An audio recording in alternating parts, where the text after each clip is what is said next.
part alors. Et une nouvelle animation estivale des Marches Normandes. Et alors merci d'avoir répondu à l'appel aussi nombreux. On sait qu'avec Bruno, de toute façon, ça sera parfait. C'est le guide idéal pour Saint-André. Et puis Franck, merci de nous accueillir une nouvelle fois dans ta commune, parce qu'on fait plein de choses à Saint-André. C'est toujours un plaisir d'être tous ensemble. Voilà, ça fait un grand plaisir aussi que tu nous accueilles.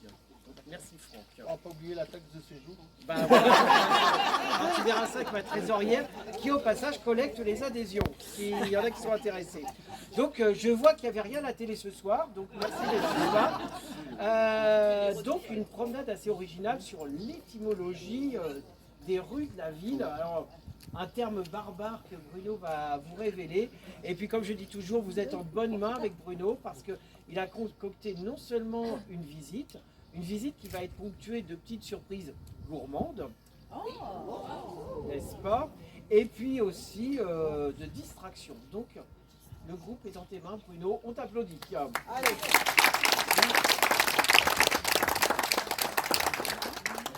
Non mais ça va pas être trop fort. Hein. C'est parce que j'ai la voix qui se barre par moment et comme il y aura une interrogation écrite, c'est ça la diversion. Aïe aïe aïe. Donc, merci Claude. Donc on va visiter toutes les rues, voir pourquoi elles s'appellent comme ça, donc l'étymologie, voir la typonymie des rues. Mais on n'a pas été très original dans Saint-André, vous allez voir. Heureusement qu'il y a des photos qui vont rappeler les lieux, comment ils étaient avant. Ça va nous permettre. Donc on va visiter les rues. Et nous, on a une particularité, c'est qu'on est dans le Sahara normand, donc vous allez voir, vous n'allez pas voir de rue. Alors vous vous rappelez, jeu de mots, monsieur Capello.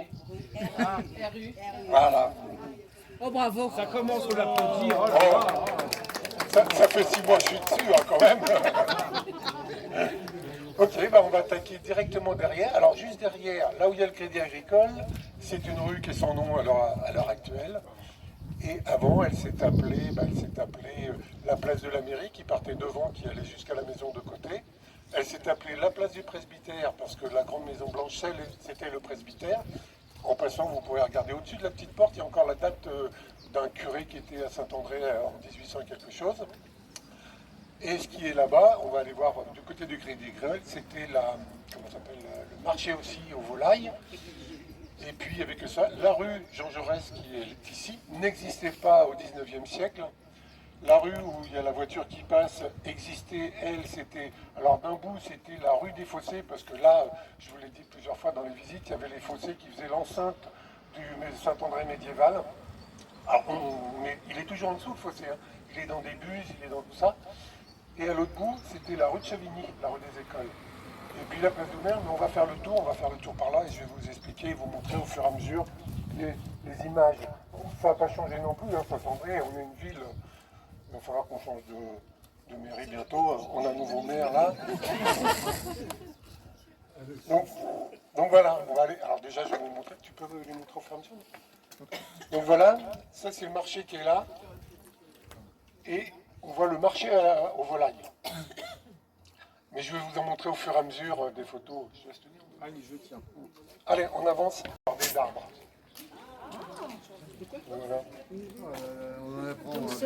Quelle est la plus grande avenue de France? Non. Cours Jean Jaurès, cours de la Libération à Grenoble. Voilà. On était sur la paroisse de Saint-Georges-des-Champs. Et la paroisse de Saint-Georges-des-Champs, donc à toute cette partie-là, et ça allait jusqu'à Ferrières. L'église de Saint-Georges-des-Champs est au-delà des pistes actuelles. Donc, alors ici, il y avait ce magasin de motos, là où on est, et donc les motos étaient exposées par là-bas. C'est des triomphes, ça, non? C'est des motos en quelle année, ça? Oui, je sais plus. Oh, c'est possible. Alors, petite histoire. À ce magasin-là, une grande star est venue. Une star internationale est venue faire réparer sa moto. Ouais, je l'ai déjà dit. Steve McQueen. Donc pour l'anecdote, il était en train de tourner Le Mans. Il avait une moto anglaise. Et M. Claude Perrin donc, avait la particularité de bien réparer les motos anglaises. Donc il est venu du Mans jusqu'ici faire réparer sa moto. Et on n'a pas la photo. J'ai demandé à la famille Perrin, ils n'ont pas la photo. Ils venaient y réparer, ils repartaient dans la journée. Donc à l'époque, on n'avait pas de numérique. Et on avait, donc voilà. il est plus où ce magasin? Là où t'es Ici, avant, pardon. Il n'y a pas le temps de voir un peu avec eux. Il y a beaucoup d'histoires, donc on ne sait pas. On va avancer par là, dans Saint-Georges.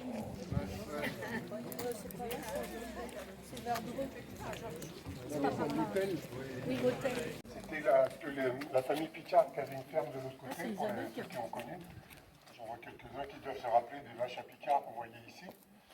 Et c'est ce qu'ils appelaient leur villa. Et là, c'était la résidence du commandant pendant la Deuxième Guerre mondiale, enfin le dernier commandant. Il était là, alors il y a peut-être eu quelques interrogatoires ou là, mais bon, rien de, on n'a rien retrouvé de formel.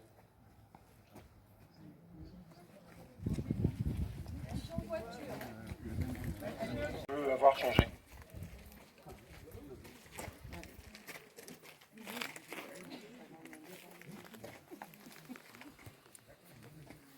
Et ça va être quel âge?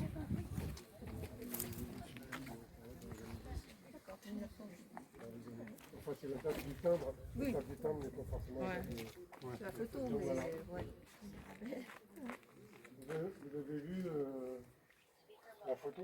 Oh, vous pourrez voir quand on y retournera à la salle, on aura le temps de regarder tranquillement les photos. Quartier de Saint-Georges. Cette rue Jules Ferry s'appelait avant Claque d'eau.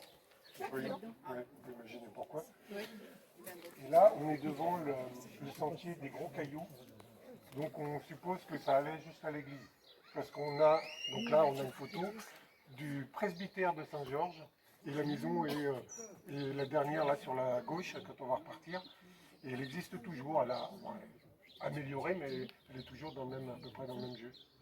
Donc voilà. Donc là on allait, enfin le curé pouvait aller à l'église. Peut-être qu'il était un peu plus loin, mais voilà, c'est préservé. Alors il n'y a pas de nom là, mais c'est le sentier des gros cailloux. Je précise à mon frère parce qu'on avait une corvée le matin, c'était de venir chercher le lait, lui il n'est jamais venu toute sa vie. Et paf, ça c'est envoyé. Et là-bas il y avait la... Tous les matins, 5 litres de lait, on venait chercher. Ouais. Tous les matins. Et après, il fallait acheter 5 pains. C'était pas les bateaux. Et puis là-bas il y en avait une aussi, la ferme. Et puis là juste derrière, quand on était sur la génération future jeune, il y avait comment il s'appelait? C'était Doucet, hein, l'éleveur d'abeilles. Doucerin, non? Doucet. En fait, des fois on voyait des nuages d'abeilles, on passe en dessous, il n'y a jamais eu d'accident à ma connaissance. Voilà, comme quoi. Et donc, on a passé la rue un peu plus loin, c'était la rue Saint-Georges. Bon, évidemment, on est dans Saint-Georges. Ici, c'était tout le quartier de la Madeleine, donc la rue de Dreux qui est là, s'appelait la rue de la Madeleine. Et à partir d'ici, c'était la rue du Point du Jour. Et il y a encore le quartier du Point du Jour, les maisons neuves qui sont à côté du La même chose, ils faisaient des engins agricoles. Et puis ici, il y avait un autre Drouet qui s'occupait de l'usine à gaz, qui a disparu maintenant, mais qui était pas loin du Boulodrome où il y a les immeubles à côté. Et donc, lui, il avait un prénom qui était bien propre pour être à l'usine à gaz, puisqu'il s'appelait Prudent, donc dans Saint-André. Et si vous allez au cimetière, vous repérez sa tombe parce qu'il y a des grandes colonnes qui racontent toute son histoire. Et là, sur la photo, vous voyez que la rue n'a pas changé. Là, il y a la porte, mais on voit où était la porte. Donc voilà. Et la rue va de l'autre côté, hein, puisqu'au départ, il y avait juste, il n'y avait pas de rond-point, ça traversait. Ouais. Voilà, donc on va avancer. École maternelle. Aujourd'hui, non. Elle s'est appelée rue de la Garenne. Et quand on a construit, parce que là, on parlait tout à l'heure de Général Morin, n'existait pas il y a 200 et quelques années, donc c'est vrai que c'était la rue de la Nouvelle Garenne. Donc, voilà. Là, on va passer impasse de la Garenne, qui n'existait pas il y a 200 ans. Là, on était en plein dans le cœur du château médiéval. Et donc on va vous montrer. Pour les anciens, ça va rappeler, puisqu'avant il y avait un dépôt qui a servi de relais. Et avant, il y avait le codec qui était en ville avant et qui était venu ici. Ah oui, je me rappelle du codec là-dedans. Il y avait un tout petit passage pour les anciens, on pouvait passer de l'autre côté. Donc il faut prendre la caisse d'épargne, c'était la devanture, avec un grand magasin en carrelage orange. Tu te souviens ? Et il rentrait par là, il traversait, puis sa maison est derrière. Et donc après, il avait gardé ici, il a ouvert ce qui était Shopee à l'époque, qui est passé champion rue de Danville. Et après, c'est devenu champion parce qu'il l'a racheté, c'était son garage là-bas, avec les pompes à essence là-bas. Et donc il est mort aussi en déportation. Et donc ça s'appelait la rue d'Évreux avant. Là où il y a l'arbre qui est magnifique, ça a été la Margot, ça a été la place du marché aux cochons, parce que les marchés aux cochons étaient globalement ici, il arrivait ici, donc on imagine la gênance et on imagine les odeurs, les cochons. Il faut savoir également que sur cette petite place, chaque semaine, il s'échangeait entre 500 et 600 cochons. Ils venaient depuis la Mayenne quasiment, et ils partaient vers Paris. Donc, voilà. Celle-ci qui est en noir et blanc, et celle-ci qui est en couleur. Donc il y a quelques différences. Bon, je vais vous les donner comme la gare routière. Et si vous regardez bien, il y a un autre détail important. La COP était de ce côté-là, et après elle était de ce côté-là.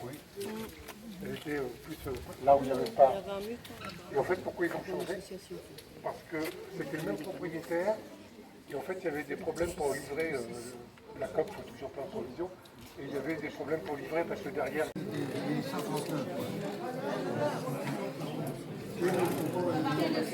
mis 139. Alors, dernière question.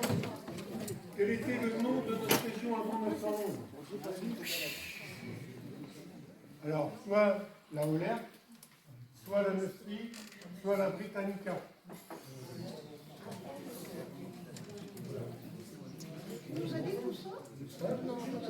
On n'a pas bien entendu, hein.